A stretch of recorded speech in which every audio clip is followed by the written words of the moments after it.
So after 3 months of usage, the parent handle is broken. The parent handle can no longer steer the tricycle. Anyone with the same issue, feel free to leave your comment here.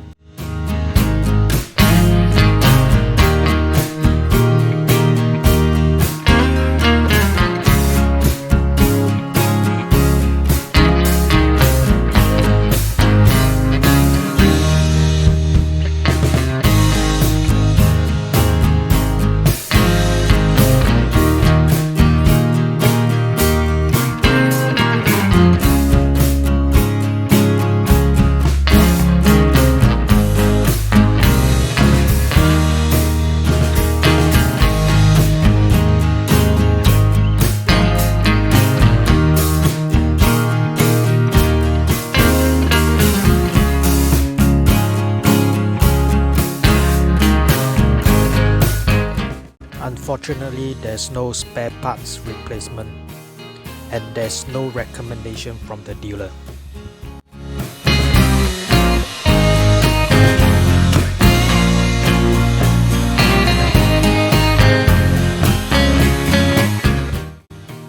Never mind, I will show you how to fix it.